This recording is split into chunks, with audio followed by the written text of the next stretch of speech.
Small businesses and restaurant owners have been criticizing the federal government regarding the Paycheck Protection Program loans. The funds for the PPP ran out last week. We spoke to one New Jersey restaurant who is extremely frustrated.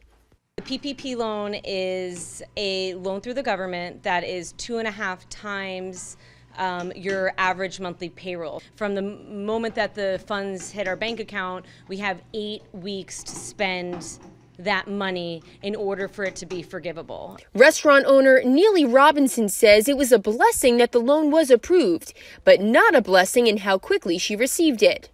Well, I would say the timeliness of all of this. I mean, this is week 3 of our loan. This is Wednesday this week was the first time we had any of our employees come back to work. So the clock's been ticking, right, for us to take advantage of this loan, and we're probably operating at maybe a third of what our typical revenue is. And it would have been nice to have a little bit more of a say in how we were going to use our money for our business model. The hope is that Congress will continue to go to bat for restaurants and small businesses. They're asking Congress to start a restaurants stabilization fund, which will be used for the dip in revenue that all restaurants are about to be taking.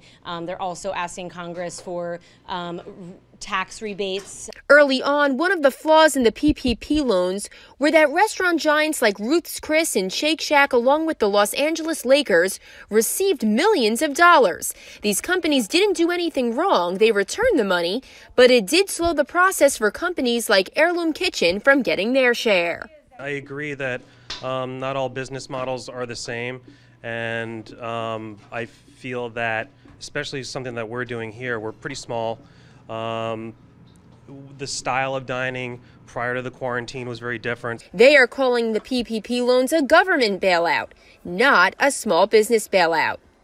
Essentially, what's important to the government was to take people off of unemployment so that they can then come back to the to everybody and say, hey, the economy is trending in the right direction. The 75% of this loan must be spent minimum on payroll in order for it to be forgiven. So we actually are forced to take back onto payroll our whole entire staff. That includes the front of house staff, that are servers, our managers, our back waiters, hosts, people that we're not functioning right now. The public's not allowed to come into our facility. So I'm paying them to sit at home and not do anything. One day at a time is the only way for businesses like Heirloom Kitchen to determine their financial future. Lots of question marks, and I would say that when we took the loan knowing that we were making the best decision for our business today, because that's all we know right now. Reporting in Old Bridge for New Jersey News Network, I'm Kimberly Jade.